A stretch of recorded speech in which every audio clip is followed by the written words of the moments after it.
From Cafe, welcome to Stay Tuned. I'm Preet Bharara. The reason the Russians were able to abuse these platforms so much, this wasn't hacking. This wasn't some secret, nefarious Russian plot to sneak into Facebook and glom itself onto its servers. They were customers of Facebook. They were customers of Twitter. They were customers of YouTube. They used the systems as they were designed. That's Kara Swisher. She's the editor-at-large of Recode, the host of the Recode Decode podcast, and a contributing opinion writer for the New York Times. I speak with her about the future of Facebook, why Mark Zuckerberg is unfireable, and whether Silicon Valley is in for a reckoning. That's coming up. Stay tuned.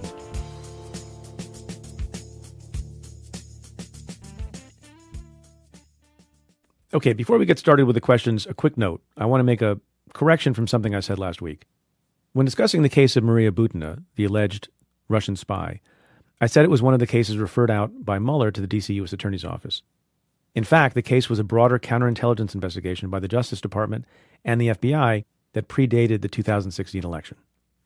Now let's get to your questions. This question comes from Twitter, from a user named GWO Design, who says, hashtag Ask Preet, what are your thoughts on the delay of Flynn's sentencing after Tuesday's court date? So I have a few thoughts.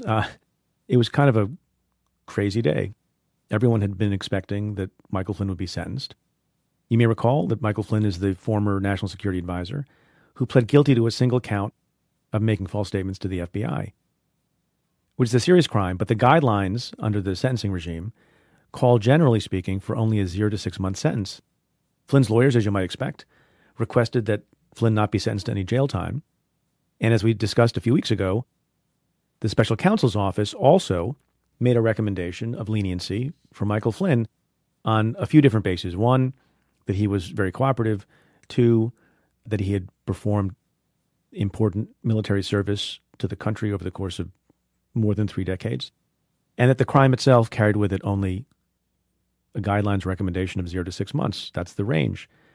And you'll recall when Michael Flynn was arrested a year ago and pled guilty to that one offense, there were questions about whether or not he had been given a sweetheart deal and not asked to plead guilty to other crimes which could have been proven, or did they just not have information about other crimes or enough evidence of other crimes? Well, I think the answer to that question is now much more clear. That Michael Flynn was given a very, very good deal, that unlike some offices like the Southern District of New York, the special counsel does not have an absolute policy of making someone who is guilty of other things plead to all of those things, acknowledge all of those things. And one of the reasons we know why Michael Flynn is guilty of other things, it seems, is that 2 of his former business associates were charged the day before his own sentencing was scheduled. And Michael Flynn himself is referred to in that document. And it appears that he would have similar culpability on the criminal side with respect to those things. There's also a lot of signals from the reporting that there are other shoes to drop with respect to Michael Flynn's cooperation on various matters. And the likelihood is that he's able to cooperate on those other matters and provide substantial assistance on those other matters because he himself was involved in them. So he got a sweetheart deal. And as we were moving towards sentencing this week, all signs pointed to Michael Flynn doing okay and coming out with no jail sentence. And I'm not saying it's all attributable to his lawyers, but his lawyers made a colossal blunder by starting to suggest to the court on the eve of sentencing a number of things, including that Michael Flynn was mistreated by the FBI, that Michael Flynn in some way was entrapped, that Michael Flynn, was sort of not certain that the plea was appropriate, and throwing up a lot of dust and a lot of smoke.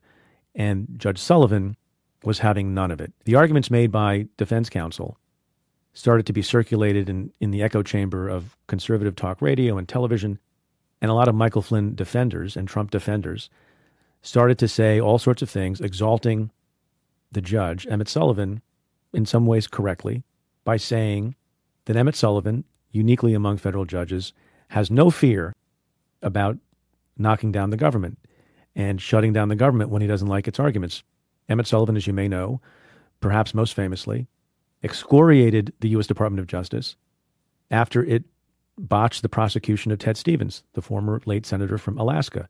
So he has a history of calling out government overreaching and government misconduct. And so when this submission made its way into the court, it was a field day for a lot of commentators who decided to prop up Judge Sullivan and say, correctly, he's a no-nonsense judge. He doesn't like BS. And it turns out he doesn't. The problem is, the BS in this case were the arguments being made at the last minute, unnecessarily in my view, because I think he was going to end up doing okay, by Michael Flynn's lawyers to Emmett Sullivan. If you just want a sense of how no-nonsense Judge Sullivan was and where he thought the nonsense was coming from, here's just a snippet of the transcript from the sentencing this week. And the court, on point after point made in the sentencing submission and that people were talking about on the airwaves, asks direct questions to Michael Flynn's lawyers. Here's a few examples. The court: do you believe the FBI had a legal obligation to warn Mr. Flynn that lying to the FBI was a federal crime? Flynn's lawyer: no, Your Honor. The court: is it your contention that Mr. Flynn was entrapped by the FBI? Lawyer: no, Your Honor. The court: do you believe Mr. Flynn's rights were violated by the fact that he did not have a lawyer present for the interview? The defense: no, Your Honor. The court: do you believe his rights were violated by the fact that he may have been dissuaded from having a lawyer present for the interview? Response: no, Your Honor. And it goes on like that. So what I think happened during the course of the proceeding is that the judge made it clear that he understood that Michael Flynn was guilty of a lot more things. Said he was disgusted by the conduct. At one point, he overreached a little bit himself and made a misleading statement about whether or not Michael Flynn was involved in lobbying for another country while he was a national security advisor. That wasn't true. But he was clear that he was horrified by the conduct, not just by the mere lies that were the subject of his guilty plea. And then further made it clear that he didn't like the arguments that were being made and the nonsense that was being spattered about the FBI and the self-pitying sort of tirade that he read in the sentencing memorandum. And then further, and perhaps most importantly, the judge made clear to Michael Flynn that he might sentence him to prison, notwithstanding the plea, notwithstanding the cooperation, notwithstanding his military service, and asked him and his lawyers before taking a recess, do you still want to proceed? Or do you want to finish your cooperation? And I think you've heard me say on the show before, the standard operating procedure for a cooperating witness, for a lot of reasons, as crystallized in this case, is you wait until all your cooperation is done, until you've testified, until the prosecutors can have the best opportunity to advise the court of how much you help them. And then after that, you go to court and you get sentenced. Now, the argument here has been that Michael Flynn wanted to get on with his life in the same way sort of Michael Cohen wanted to. But you're at a disadvantage when you do that, especially when you have a judge who's angry at your conduct and not necessarily going to go along with what the government suggests or your lawyer suggest. And so the best route for him, ultimately, I think, was to do what he did, which was to take the hint from the judge, double down on his cooperation, go back with the special counsel's office, adjourn the sentencing date, and be able to prove to the court at that point that you're not making up, gamesman-like arguments, but rather that you're contrite, that you're apologetic, you take responsibility. And by the way, look at all these other things that I've done over the last several months. And you have you hit the pause button, in a way, on sentencing. It's important to remember that the documents filed in court make clear that Michael Flynn had 19 sessions with prosecutors. So it is not necessarily the case that he is going to do a ton of more sessions and point them in new directions so they can prosecute other people if they haven't thought about prosecuting yet. The special counsel's office has just made it clear that there is the possibility of continuing cooperation. And part of what happens through a pause is the fruit of that cooperation is more likely to be known and more likely to be credited for his benefit if some more months elapse. And so he probably did himself a favor, probably did the special counsel's office a favor. So that's why I think it was delayed. Here's a Twitter question from user Alyssa S. Davis, who asks, what happens to SDNY and Mueller investigations if there is a U.S. government shutdown? #AskPreet. Well, it seems to me as we're recording this that the shutdown has likely been averted, but that doesn't mean there won't be another threat of a shutdown in a few months and a few months after that. I presided as U.S. attorney during an actual government shutdown a few years ago. And I will tell you just at the outset that there's nothing more embarrassing and humiliating for a functioning democracy than to have its politicians not be able to play nice enough together to keep the government open for lots of important services. And people have sometimes asked me, did you ever have a bad day? What was your worst day as U.S. attorney? And there were days where things didn't go the way we wanted. The worst day was having to go and tell a subset of fine public servants in the Southern District of New York that the politicians that we have sent to Washington are dumb. They don't know how to keep the government open. They're at an impasse. And the consequence of that is some subset of you are going to go home and are not permitted to come to work, are not permitted to work from home, even though you have these important jobs. And there is no guarantee that you will ever be paid for those days that you were sent home. And on top of that, to have to say that the emergency shutdown plan of the Justice Department distinguishes two categories of people as essential or non-essential. And you folks, who I consider to be vital and critical to the mission of the office and to help the public, because a lot of you do civil work and not criminal work, we're deeming you non-essential. So to tell people they might not get paid, to tell people their government doesn't respect them enough, and to tell them that they are being categorized as non-essential is a terrible thing to have to do. So that's point one. Point two is, as you might infer from the division of essential and non-essential, generally when these plans are written up in the various departments, including the Justice Department, and it might be different now, but this is the way it was a few years ago, that most people who are doing criminal work, criminal FBI agents, criminal prosecutors who are engaged in dealing with public safety, whatever the nature of the public safety threat, are considered essential and remain on duty. So my expectation would be that investigations at the SDNY of whatever type and the Mueller investigation would continue. This is also a question from Twitter coming from user Krabby Commuter. I feel your pain.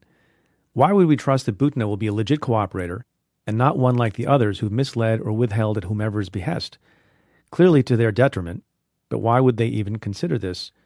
She has a lot to be afraid of. So you're referring to Maria Butina, who has decided to plead guilty and cooperate with prosecutors with respect to her knowledge about Russian engagement with the U.S., perhaps during the campaign, her involvement with various matters relating to the NRA, potentially, and also her connections to a conservative political operative. So you ask a great question, which is a question that is not unique to Maria Butina. It's a question that you always ask with respect to every cooperator, that prosecutors had to ask about Paul Manafort after he went to trial, was convicted, decided to cooperate, to flip, and then he turned out not to be a legit cooperator and continued to lie to prosecutors and didn't give them the truth. And it appears that at various points he had contact with the White House and the administration that he lied about.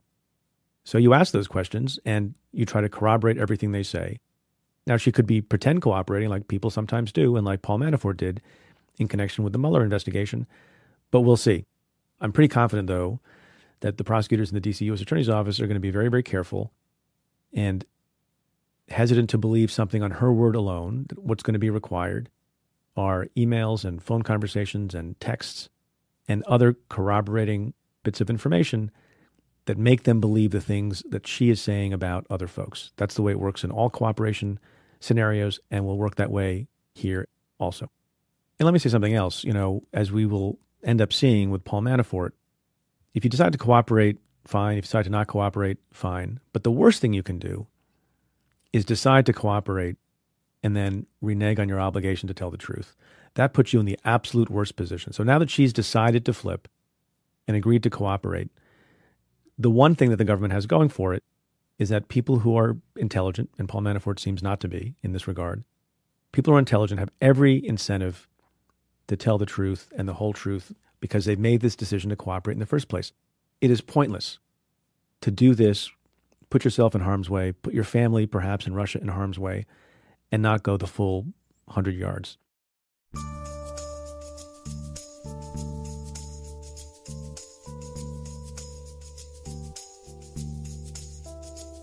My guest this week is Kara Swisher.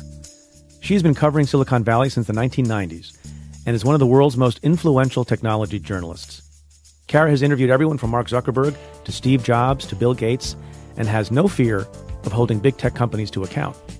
I talk with her about how technology has affected democracy, whether Google should operate in China, and what would happen if Twitter deleted Donald Trump's account. That's coming up. Stay tuned.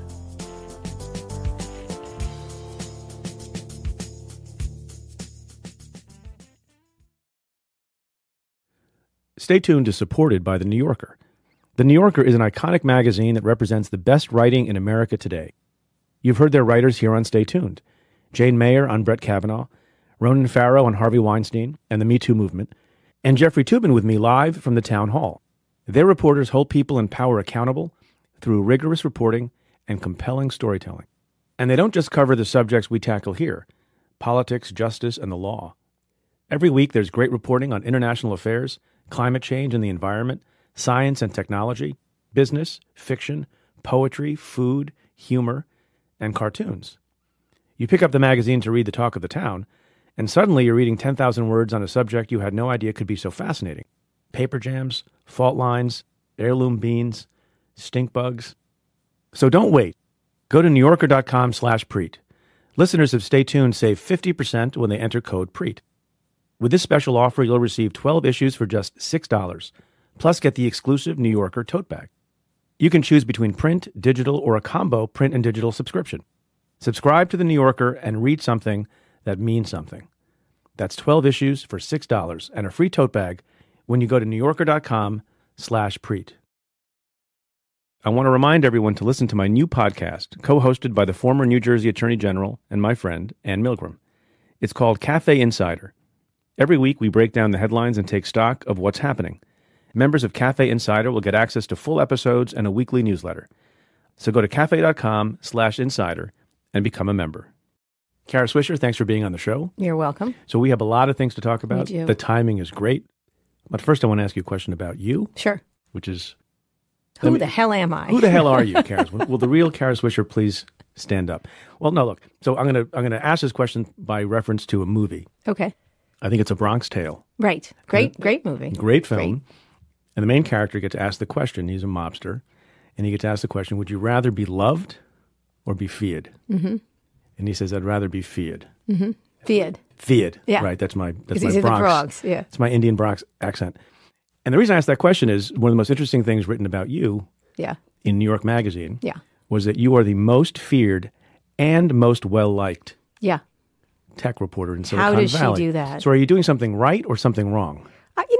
Here's why I think I'm liked, because I think they see me coming. I'm not really unfair and sneaky. I think that's what it is I think I'm very clear with the people I'm covering, and so I can have long dialogues with them.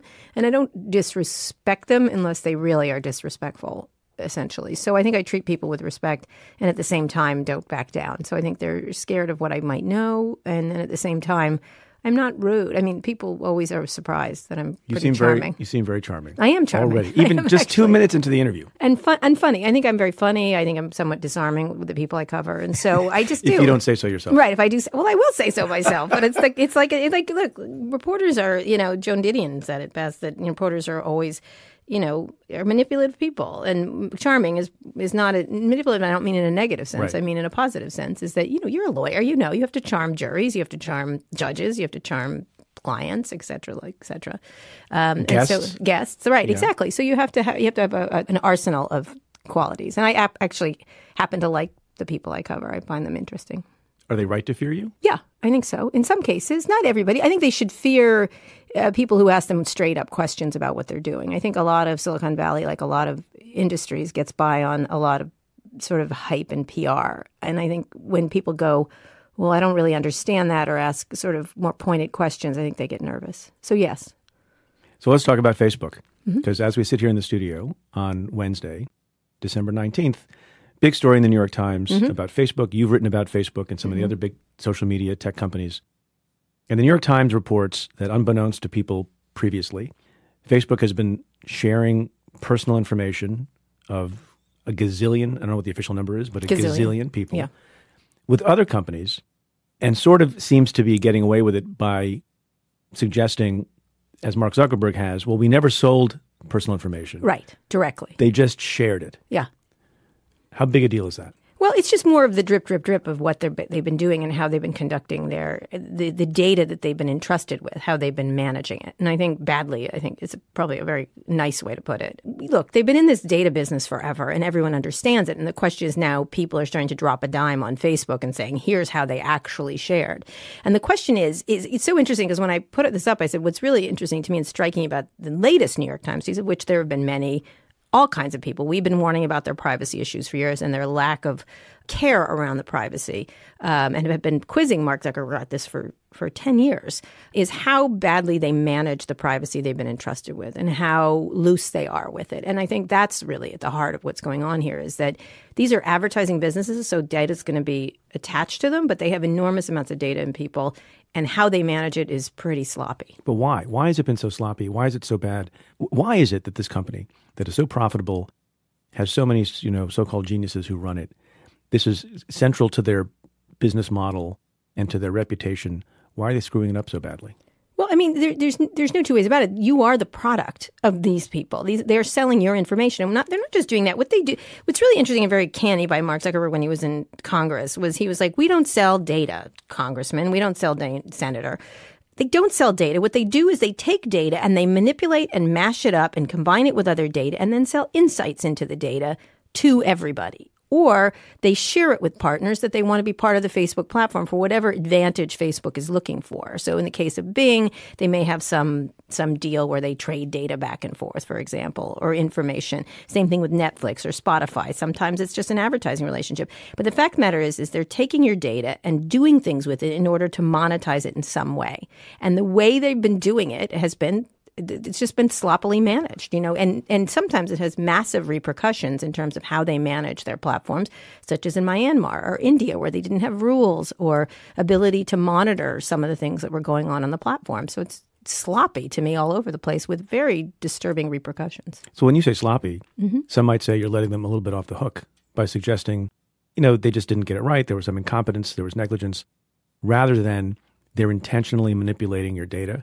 They're intentionally telling Congress what they want to hear, and they're intentionally telling the users something that would not make them freak out. I think what they've done is that they've been very loose in deciding what the rules they agreed to with you are in terms of whether. I think the fault actually lies with Congress and other regulatory agencies that have never put into place laws of what they can do and what they can't do. And so what they've done is they built a Wild West where anything goes. And then they say anything goes. And I think that's the issue, is that we have created this situation to allow these platforms through a series of legislative things, including Section 230 of the Communications Decency Act, which gives these, and about immunity, these companies have broad immunity. What do you think they're going to do? You think they're going to be good citizens, or do you think they're going to make the most money possible? And at the same time, when they get in these enormous washes of data that flood their system, they can't manage them. I think to say they're doing it intentionally, of course they're doing it intentionally, but they're allowed to do it intentionally. And the question is, are there going to be laws in place to stop them from doing it? Is Congress too dumb to do that? And by that, I don't mean, IQ. Right. But not experienced enough. I mean, we all, not all of us, but many of us witnessed Mark Zuckerberg's testimony in Congress. And the talk about it was not what his testimony was, but how absurd and Luddite because they were fixated on things like whether conservatives get to speak, like whether Diamond and Silk get to be on Facebook properly. The things they are, or what are the terms of service, as if that was the biggest problem of our nation's in national security. Look, Congress has regulated the telecom industry before. They have regulated Microsoft. They have regulated all kinds of companies, oil companies, finance companies, things like that. They will be able to do it and there are laws already in place. It's not like there isn't earlier stuff that's going on in California. There's a privacy law in California that's really interesting. There's a whole bunch of stuff that's going on in Europe. It's not like they can't follow the dots in terms of what should happen. And the question is if they have the political will to do so and to understand how much data is washing around the system and who's taking advantage of it. So before we get to maybe more specifics about how Congress might regulate entities like Facebook, let me first ask you what the business future is. Lots of people are upset after the Cambridge Analytica story, and I'm sure more people will be upset after this story. And so some people are taking matters into their own hands. Somebody who is a longtime business partner of yours and a mentor of yours, Walt Mossberg, deleted his Facebook account. And there are reports that some percentages of people who have been avid users of Facebook are deleting their account. Right.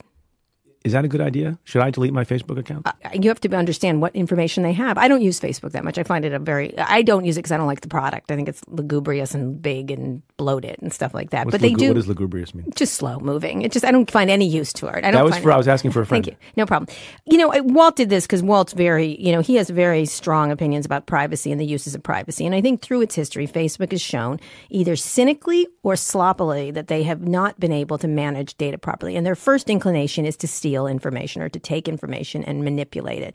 And I think years ago, Walt called Mark Zuckerberg an information thief to me. And I was always struck by that. Like, whatever he can take, he takes and he grabs. And the question is he grabbing it? What is he grabbing it for, and for what reason? In his mind, he is helping create this great information place for people to share and be part of a community and stuff like that. And the trade-off you make by giving that information is worth it. Other people don't think so. I think the issue for Facebook is whether they can make products in the future that, I mean, I don't think they're going to, it matters that Walt Mossberg comes off of it. I think it matters if the next generation of users thinks Facebook is a worthwhile product. And that's where the rubber will hit the road with these companies. It's not going to be suddenly everyone deletes them. Everyone didn't delete Uber after all the shenanigans there. And talk about malevolent shenanigans, right? They didn't. What they did is they got new people in the place. That's because, and I heard people say this publicly, and I take no position on Uber versus Lyft, but there are people who said, I didn't want to use Uber, and then they wanted to get from point A to point B, and they tried Lyft, and they couldn't get a Lyft car to come, and they went back to the service that actually works. So convenience matters more over morals, I suppose. I mean, the question is, and of course they changed their CEO and things happened. There was a lot of pressure from the media and other places around what happened at Uber. But the question is not so much is whether Facebook will do well, is it such a good business without its ability to rapaciously grab data and use it to their liking? And if they're hindered, is that such a good business? I think that's one of the issues. Again, is the product good? Will other products they have like Instagram and WhatsApp and Oculus be enough to lift them into the future? That's another question. You reference Uber and the change in leadership from Travis to a new person. Do you think Mark Zuckerberg and or Sheryl Sandberg should go? I think a lot of the focus has been on Sheryl because Sheryl's the one that can be fired. Mark can't be fired. I wrote a column. He's unfireable. You cannot fire. He's like a zombie. You cannot kill him. You cannot. He's Wolverine. He's Deadpool. You can't. He controls 60% of the shareholder voting stock, and he effectively controls the company. He's the chairman. He's the CEO. He's the founder. Very hard in Silicon Valley to get rid of someone like that. But should he go? I think he's not capable of running that company. Absolutely. He either should get help and get some really serious management in there. But I don't think he's actually capable of understanding the massive amounts of societal impact that his company has. There's one person in charge of the most important communication system in world history. One person who didn't finish college, who doesn't take humanities courses, he's incapable of doing it. Maybe nobody's capable of doing it, but he certainly isn't. So should we be afraid? Nervous. I definitely think uneasy that one person controls such a vast information vehicle on this planet at this point. Yes, I would be nervous. How do you describe what Facebook is? At some point, I think earlier on in its existence, Mark Zuckerberg likened it to a utility. Yeah, he did that to me. I wrote about that. Yeah. Right. So is that fair? Well, if it's a utility, maybe it should be regulated. Yes, that's right? what we do with utilities. Right, that's what we do. So maybe that's not such a... I mean, I think it's a media company of some sort, a weird amalgam of a media company, a communications vehicle. We've never seen anything like this, and it's the biggest experiment in history of people being able to do and say whatever they want and to remove gatekeepers. And, as much as you can insult gatekeepers, they did keep things clean, right? They did keep things gated and certain things didn't get out there. And the question is, can you control these platforms given that they're designed? I mean, one of the things I pointed out in a column this week is the reason the Russians were able to abuse these platforms so much. This wasn't hacking. This wasn't some secret, nefarious Russian plot to sneak into Facebook and glom itself onto its servers. They were customers of Facebook. They were customers of Twitter. They were customers of YouTube. They used the systems as they were designed. So the question is, are these systems designed in the wrong way? Do you think Facebook in its current form or close to its current form will be a booming, living company in 10 years? No. My first book was about AOL. Remember how big AOL was? And then it wasn't. Yeah, what's AOL? It's now, they just changed it. What did they just got rid of the name and they're calling it Y or Verizon Media Services. So is it the life cycle of these kinds of companies that they won't be in the same form 10 years from now? Now, Amazon started some 20-something odd years ago and now is one of the most valuable, if not the most valuable company in the world. Why do you think Facebook won't be like Amazon? Amazon's a very different company. Amazon is providing something that people need constantly, which is things, right? And so that's a very different business. And they've managed to create moat after moat around a business of delivery. And then they've added to their offerings as time goes on.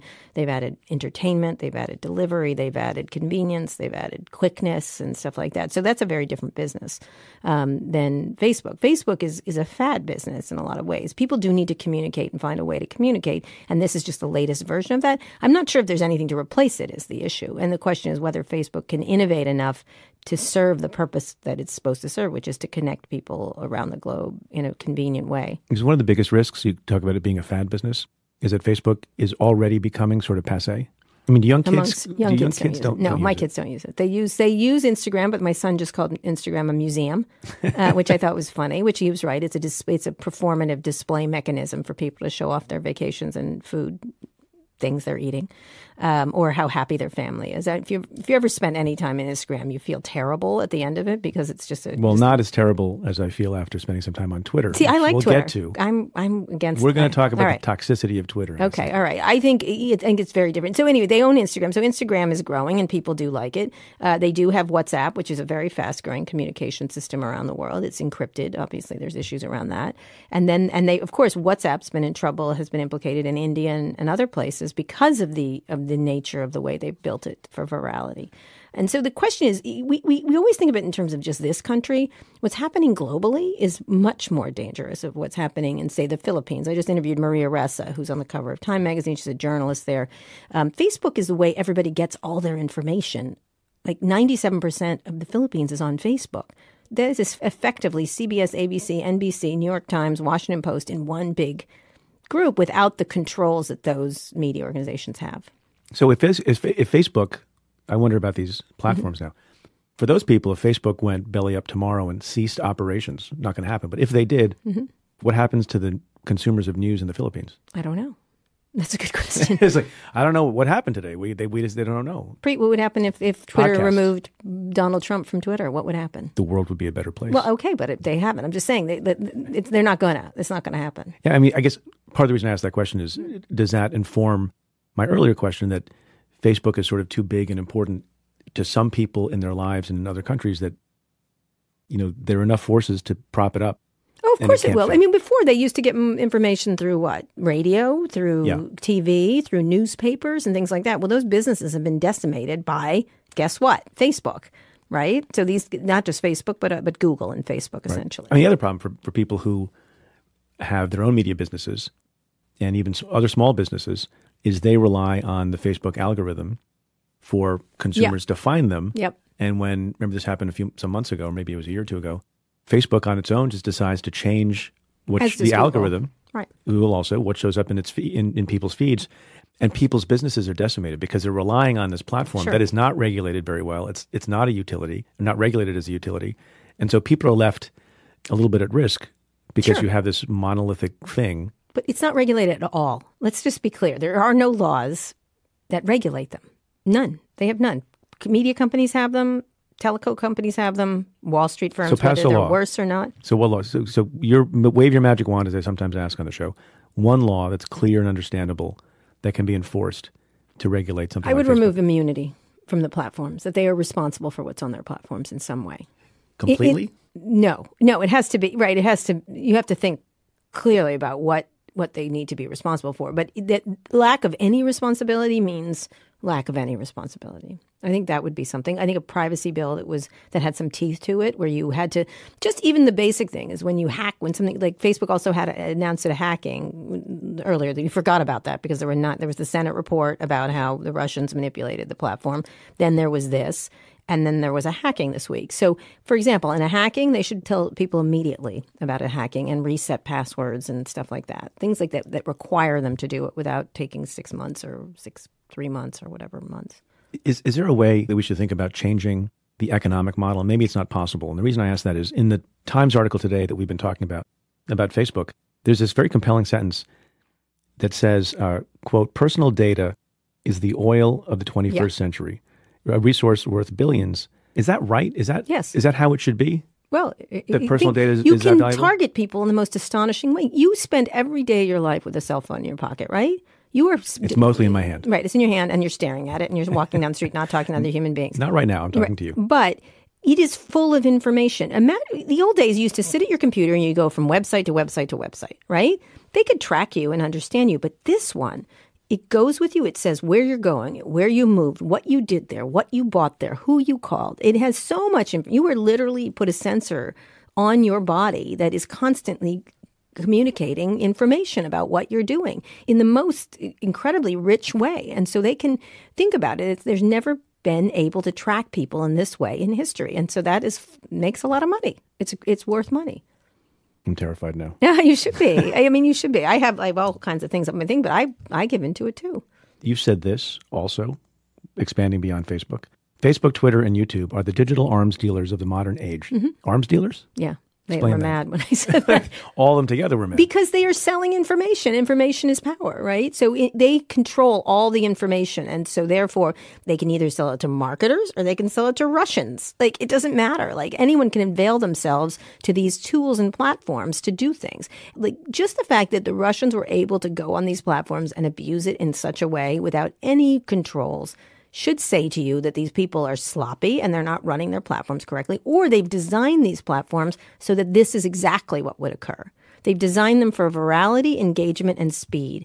And when you design something for virality, engagement, and speed, guess what you're going to get? You're going to get fake news. You're going to get trolls. You're going to get malevolent players. You're going to get a leakage of information. This is the way it was designed from the start. This is how these platforms are designed from the start, to be open platforms where anybody can do anything. And when anyone can do anything, anyone will do anything. But isn't that arguably the fault of the people? They're getting what they want. And so, we have all this discussion about privacy and data and people selling it. And a lot of people are up in arms and people are on television and you and I are talking about this. Yeah. But the mass of people do not freak out and take to the streets. No. When there's the most massive surveillance of 2.2 billion customers that Facebook has, they actually don't freak out so much. They don't freak out because they don't understand quite how much. But they don't see direct harm because they're getting to them. Stuff. They're getting stuff, right? They're getting a cool service. They get to, whatever, your mom's group that you're talking about, whatever, or your, my kid has a lacrosse team and they coordinate on that. You get a lot of stuff. And so I think what it is you don't understand how this all knits together and how these tech companies, not just beyond just surveillance, and believe me, it's worse in China because they allow facial recognition and things like that. When it starts to get into some really dicey stuff and the ability to put sensors everywhere and on you and in you and stuff like that, that's when we have to really start wondering what we're doing. But I take your point to be that by then it'll be too late. And so people have to freak out now, sort of like climate change. Right. Like, we can still inhabit the earth today. Right. But the signs are that it's not going to be good in the future. And a similar sort of thing, if it's fair, you tell me, is happening with respect to data privacy and our personal information. Right. This is an information war going on for your information. And sometimes it could be used just to sell you something from Procter & Gamble, which may seem benign. Okay, so I get toilet paper or I get whatever. Or it could be used to impact elections. Or it could be used to say, what if the point is you could change video and make it seem like you, Preet, said something you didn't say. How would you stop that? I mean, who's running those systems and how do you end it? And so it creates a propaganda machine of untold power. And it depends on whose hands this power resides in. That's all. I just want people to think about it. Like, it's just a very basic thing. Years ago, one of the founders of Google, I can't remember, I always confuse the two of them. I was really hard on them because they were trying to take over Yahoo search. And in that case, they would have controlled 90% of the search in this country. And besides, not even getting globally. I said, at least Microsoft knew they were thugs when they were trying to monopolize things. And one of them called me. I think it might have been Eric Schmidt, or I can't remember. And they said, why do you think we're bad? Why do you think we won't run these things? And I said, well, you know what? You might be, I'm a nice person. Like, we're good people. That's what they always say. And I was like, you know what? What if Hitler got his hands on this? Like, wow, that would be a lot of power to have all that information about people. What if a bad man got in charge of it? And by the way, bad men will get in charge of it. And they do in the Philippines, what's happening with Duterte and the use of Facebook and other social media platforms to target enemies and things like that. I just imagine a world where this amount of information could be put in the wrong hands. And I would like people to think about it. Well, speaking of Google and China, right. Google does not operate in China at the moment. Right. They were there. They were pretty big. They were pretty big there. And then they're out. And now you have said, I think correctly, that something that people aren't focusing on enough, separate and apart from these other issues we've been talking about, is that Google is flirting with the idea of going into China. Yeah. Why is that so bad, given that all sorts of American companies operate in China? You have free market in the world. They're private companies. They're not charities. Why cut themselves off from a gigantic market? I'm not saying. I just want to know what they're doing. They're going to create a censored search engine. So let's just talk about that. Yeah. Let's talk about a U.S. company creating a censored search engine. And if they want to do it, they need to pay the price for what that costs. And that's all. I want them to talk about it transparently and understand what they're doing to the Chinese citizens that they're monitoring and things like that. And I think they want to go back into China. They regretted leaving China, and they did that in kind of a huff because they were being monitored by what a surprise. The Chinese government is abusive in its monitoring of citizens. Yeah. What a shock. And now they want to go back because they do need to be part of that big market.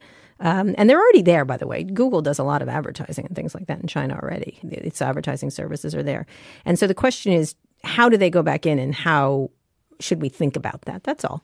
I just want to understand transparently. How powerful is Google? This is the way I think about it. Maybe this is an absurd question, but I'm going to ask it anyway because it's a podcast and sure. I can.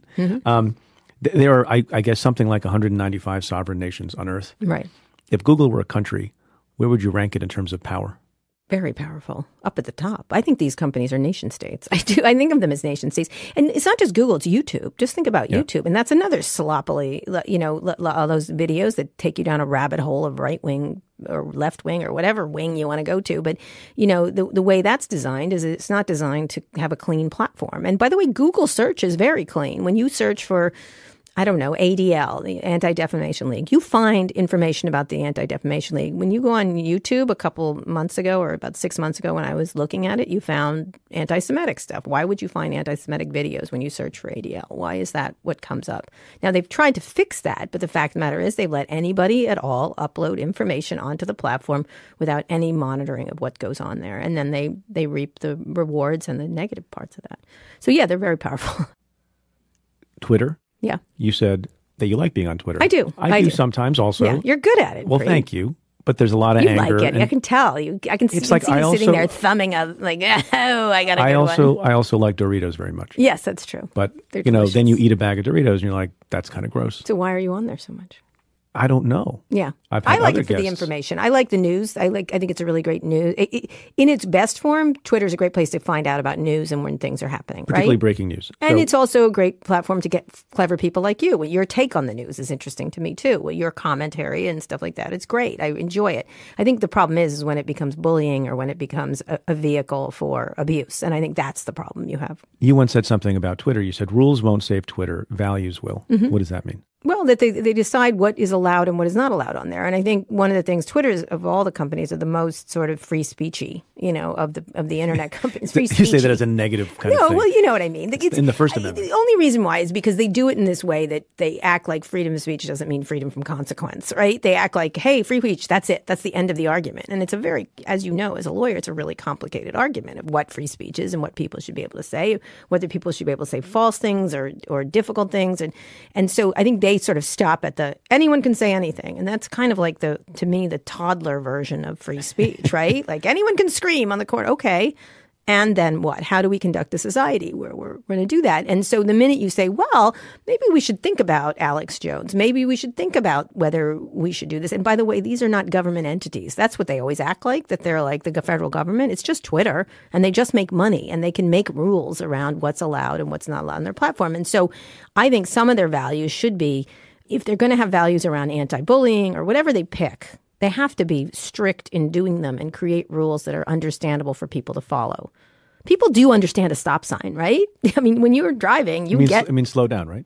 Yes, no, it means stop, pause, look both ways, whatever. Yes, in New York, it means something different. But people do understand street signs. They do understand rules. They do understand all kinds of things. We're able to do that. And the question is, you can't just scream, do whatever you want and not expect to reap the consequences of that particular mentality. This debate about bias, whether in Google searches or on YouTube, is that nonsense or is that nonsense. True? On either side, it's nonsense? Yes, it's nonsense. Whatever.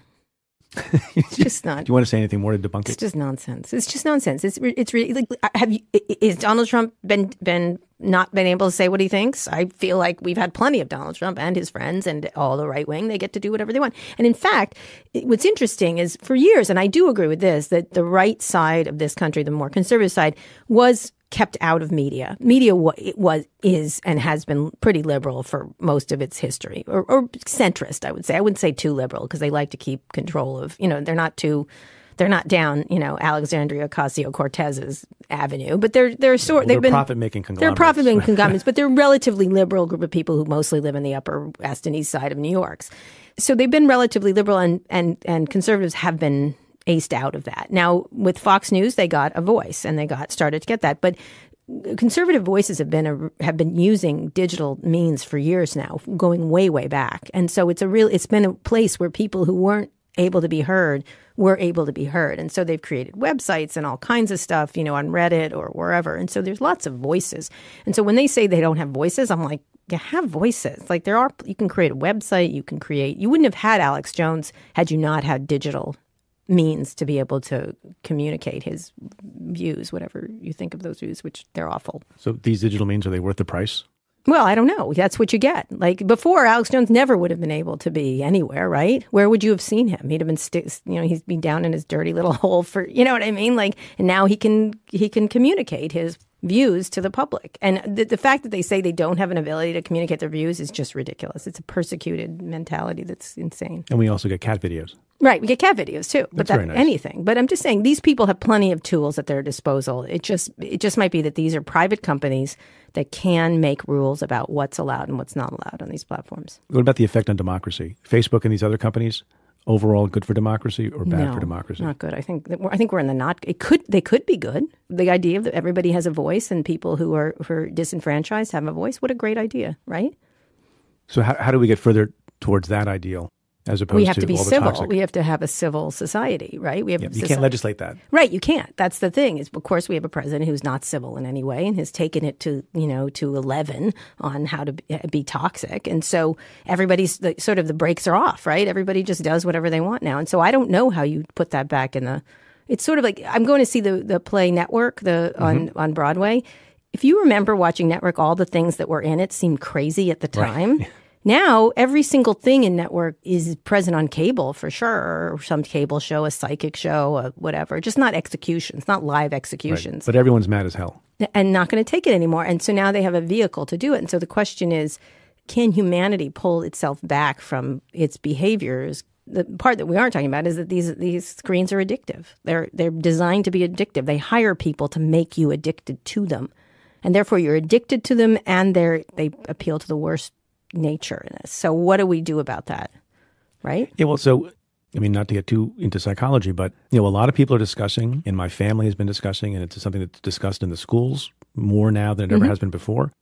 There's sort of a baseline meanness that people are engaging in, and you suggested various causes, and it's not, great behavior is not being modeled by the president, I think. Or anybody. Shocking to say, I wouldn't put so much blame on that person. He doesn't make it any better. He may make it a little bit worse. But now, it used to be the case that if you wanted to say something mean to somebody, you did it in the locker room or on the right. playground. And people would do that. And it happened to me when I was a kid. Yeah.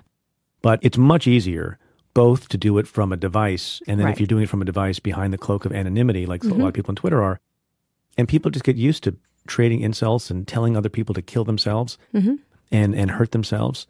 How do you stop that? How do you stop that? Is that just the nature? Some of it is actually bots. Some of this is fake. Like that. Look, the Russians came in to create discord. It's very easy to There was a really interesting story I did about the bots around Roseanne Barr when she said the stupid thing about Valerie Jarrett, and then I think Samantha Bee said something stupid. The initial activity around that on Twitter was created by bots creating trouble and making, this is terrible, this is terrible, this is terrible, and then it drags in humans when they see that activity. Right. So, there's ways to control these systems that don't gin things up initially by getting rid of bots. That's a very simple thing. Is like, how do we remove bots from the system so that these manipulators get taken out? That could take the temperature down by several degrees, right? Yeah. So Twitter's made some headway there with the bots. Trying. But still, it's still a platform where they don't really monitor the people that are on it, and people get to do whatever they want. Somebody last night tweeted at me, "Delete your face." Do you think that was a bot? You? Yeah. Can you? That must have been a bot. I'd right? have to look. That's kind of mean. Yeah. Yeah, but why'd you look at it? Just ignore it. I did. You did. I did. I'm not going to delete my face. I think I did. I responded. Did you? Not there was a not New York today, Times reporter not who was today. responding to a bunch of things, and I was like, "You're talking to a bot. Stop! Like, don't do it." It's hard not to. It's hard not to. If someone says in your face, you go back in their face, right? I just said not today. Not today. So I now have decided to just think of anybody who says anything critical, whether it's intelligently critical, there must be a bot, even in real life. Not always. If someone says something that I don't like, obviously, it's a droid. Right. Yeah, sometimes it is. But all I'm saying is that these things are designed not to have the best of human nature in their heart. So how you build things is how things matter. If you design things for, like I said, virality, speed, and engagement, you're going to get a crappy outcome. You just are. You're going to get noise. You're going to get fake news. If you design them for community and contextuality and facts, you get a very different outcome. It's like anything you build. So the question is, can we build these systems in ways that are much more careful? They were built with growth in mind, and the thing that grows is fear and loathing. Niceness also is a good thing, too. That also turns out to be something that works really well online. Yeah. So the question is, can you start to design these things in different ways? Or have we gone too far and we're so used to it and we're kind of, like Doritos. We like Doritos. By the way, there's carrots. Can we get people to like carrots over Doritos? I don't know. Can we? No. Sure. No. Maybe. No. Right? I'm just saying it's a similar thing to nutrition or anything else. I would feel less bad about myself if I ate more carrots. Right. But I'm saying, or are we going to have a giant obese population that is just going to die of a heart attack every 5 seconds? In cybercrime from their parents' basement. It's not unsimilar to nutrition. It's a lot the same. If we're going to flood the zone with sugar processed products, we're going to get a bad population. If we think about it, we could also get a good population because these tools are great. Can I ask you a few more questions? Sure. I could go on for an hour. Sure. What is the best run tech company today? Oh, there's, everyone's got their problems. I think Apple, is really interesting. I mean, they've got their issues of how they manufacture things. Every single company's got issues. But I do like dealing with Tim Cook. I think he was one of the first to sound these alarms, even though it's in his interest to sound the alarms around privacy. I did an interview with him in March where he talked about this, that these business plans are going to create these problems. I think they run that really well. The question is, can they keep making great products? That's going to be their issue. Can they make a product that you want to keep buying and using an Apple product? I like Airbnb a lot, although, some of it's disorganized. They've got some issues around regulation and things like that. I think their product is really interesting. Amazon is obviously... I try really hard not to use Amazon, but it really is good. He's really good. It's fast. It's fast. It's good. It gets you what you want. The customer service is great. The question is, do we want one single company really decimating retail? Although if retail's bad, should it continue to live? I mean, Amazon's there are trade-offs. Yes, there's trade-offs. I think Amazon's a great, well-run company. Who, if anyone, is the conscience of Silicon Valley? Nobody. I don't know. I mean, Mark Benioff has been interesting around pushing around homelessness. Do we need someone to be that? Well, there hasn't been someone. There's a lot of people that say just a second. I say just a second. A lot of reporters do. The New York Times is doing a great job. I think the media in general has been doing a pretty good job. But at the same time, you don't want to be that. I always use this example. You don't want to be the person sitting on the beach in Kitty Hawk going, okay, they just got 2 feet off the ground and they said 3.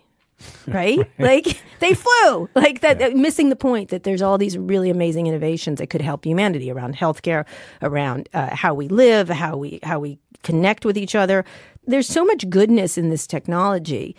How can we get to that? And that's the question. And there's so much amazing. No one would say we shouldn't have flight, right? We shouldn't have made planes. Maybe someone would. Someone say, why do we have planes? But no one says we shouldn't have cars, right? Cars have been a great boon, but they've also been a negative thing. And so the question is, how do we design these things for maximum goodness for humanity if we're going to use these technologies? Or we can go into this dystopian view of every single science fiction movie where we end up in a tiny little square foot of space where our door is talking to us and we're having relationships with holograms. I mean, maybe that's where we're going.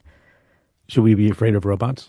I think robots should be afraid of us. But, I'm always fascinated by these robots, trying to get robots to be human. Why don't we get humans to be more robotic? Why don't we add exoskeletons? Because we could add exoskeletons, we could add more strength, we could add better eyesight. One of the things that I thought was really interesting, speaking of which on Twitter, which is I wouldn't have found it anywhere else, someone said the thing that tech companies should do is sit down whenever they're making a product, think, what is the Black Mirror episode of this of this product? What is the worst case scenario that this could? I thought that was brilliant. I thought that was just even doing that would create better products. Yeah, no, that's great. Isn't it? Think about it. Black Mirror should advertise. Yes. What Doritos. is the Black Mirror? Doritos. You love Doritos. There's a lot of Doritos are delicious. A lot of free product placement. They are delicious. They are full of chemicals. They are designed to make you fat, just so you know. Are you going to run for mayor of San Francisco? No, not now. No, not right now. Because there's a mayor. We just got a new mayor because our mayor died. Are you going to run the next time? I think I'm going to be too old by then. But we'll see how this mayor does. You have to give this mayor a chance. Too old? Everyone running for president is like 105. Here's why I would like to be mayor of San Francisco. Because, look, here's a city that is struggling mightily with issues around homelessness, around haves and have-nots, around issues of just basic functioning city functions. Could there be a city that is sort of the example of how you design cities in the future? And shouldn't it be San Francisco? That's the only thing is, what if the mayor decided no more cars in San Francisco and we're just going to do it by 2020, whatever the date you want to have. Like, I think that the mayors have whoever the mayor of any city is, can start to say is, how are we going to design cities going forward to create livable and yet where is this future going, giving everyone's moving in a city? And so that's the reason I was very interested in how could you create on a very local level, a city where you don't create the situation where you have these rich tech companies and poor people on the streets. And how do you solve those problems together as a civic group? I just think it would be a really interesting experiment. And then you could iterate it around the globe. What do you think about Amazon moving an office to New York? What a surprise. You notice they didn't locate places where they thought they might. It's interesting that the giveaways that people give to the richest people in the world. I thought it was an interesting contrast with Apple just moved into Austin and didn't ask for anything. They just moved in and that was it. They didn't make a show of it. They didn't make I thought that was a ridiculous circus. It was ridiculous. The Amazon thing? Yeah, you knew where they were going to end up. They were going to end up in D.C. and New York. That's where they were going to end up. Is it a good deal for anyone other than Amazon? No. But neither are stadiums, neither are anything. So I think, no. I mean, they'll provide great jobs, but you already have great jobs here, right? I would have... No, we could always use more. Yeah, but I think the question is, why give away money to these wealthy corporations that are making money? I don't understand. I don't even begin to understand that competition. It doesn't make any sense. Right. But there's a little bit of a fear of missing out, a FOMO issue, right? Well, so it's like a lot of nobody things. wants to lose the thing, to New Jersey or something. Well, or the thing of anything. Like, look, I was just talking about Theranos the other day with someone. And, when Walgreens took Theranos in and they didn't do any due diligence on the product, the reason they did it, they were worried CVS was going to get it. It's all... Massive frauds have been committed on that basis. I had John Carreyrou on the show, on the podcast, great. to talk about his book about Theranos. And you think to yourselves, why do very, very smart people get taken in? The same with people who were victims of Bernie Madoff and others. They think, well, my friend invests his or her money with this guy, and he's so exclusive. I don't want to wake up 5 years from now and see my portfolio smaller than my friend's portfolio. Right. And the same with these... Right. These pharmacy companies. The only thing I would say is that when Amazon moves into somewhere, like, look, you want to be cooperative with the government. Say, if you're moving in a big area, you want to say, okay, are you going to improve public transport? Are you committed to housing? Are you committed? Like, you want to be interested in that stuff. But giveaways to these companies makes almost no sense to me. Special giveaways. So when you're mayor of San Francisco, no, there will only be no special giveaways. No, I will shake them down for the money they owe people. Like, I think good creative shaking down. Don't use that rhetoric. Oh, I'm not allowed because I'll get like arrested by some prosecutor or something like that. No, but I mean, like, are you a bot? No, I'm not a bot. But here's the deal: like, if companies have a civic responsibility to the cities they live in, and it used to be like that, didn't it? It used to be they would fund the opera or the theater or the whatever. And so I think companies should have a civic responsibility, and they should be glad to do it, by the way, because it's better for their employees. And so that's how I would run a city. I'd say, listen, you're rich. Give me some of your money, and I promise I will. And the thing that's responsible for government is to use it in a responsible way to improve the city. And that's the deal that has been broken many times, obviously. Kara Swisher, thanks for being on the show. Thank you for having me. Look forward to reading you every week. Thank you. So at the end of the show today, I wanted to mention something that I got to do this week that I thought was the most inspiring, uplifting thing that I was a part of in these dismal times.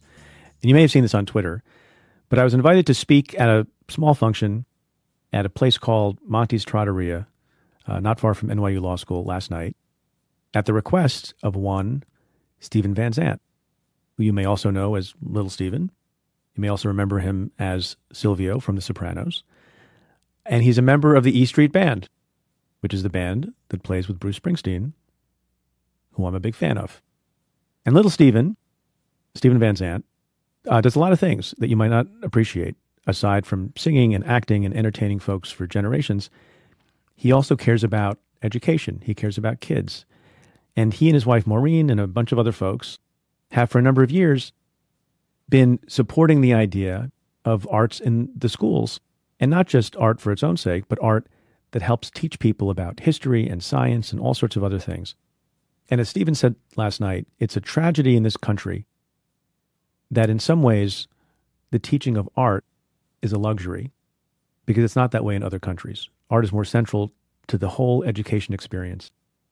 And together with the folks who run the Rock and Roll Forever Foundation, and you can learn more about all of his work at teachrock.org, they have come up with, I think, 150 lesson plans that are used throughout the public schools in this country, where people can learn about some fundamental subject matter area, but through the music of Beyonce or of Springsteen, or if you name the artist, they figure out a way to channel an educational lesson through the thing that causes some kids to listen more closely and find it more enjoyable.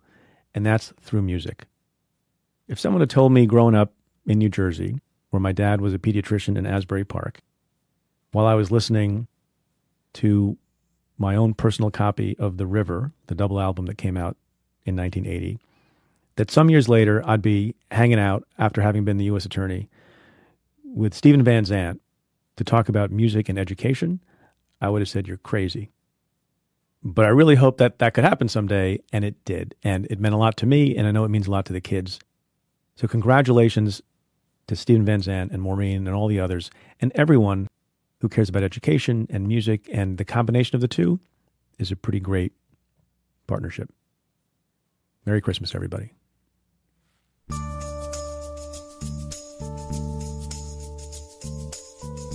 Well, that's it for this episode of Stay Tuned. Thanks again to my guest, Kara Swisher. If you like the show, rate and review it on Apple Podcasts. Every positive review helps new listeners find the show. Send me your questions about news and politics. Tweet them to me at Preet Bharara with the hashtag AskPreet, or give me a call at 669-247-7338. That's 669-24-PREET. Or you can send an email to staytuned@cafe.com. Stay Tuned is presented by Cafe. It's produced by Kat Aaron and the team at Pineapple Street Media, Henry Molofsky, Joel Lovell, Jenna Weiss-Berman, and Max Linsky. The executive producer at Cafe is Tamara Sepper, and the Cafe team is Julia Doyle, Calvin Lord, Vinay Basti, and Jeff Eisenman. Our music is by Andrew Dost. I'm Preet Bharara. Stay tuned.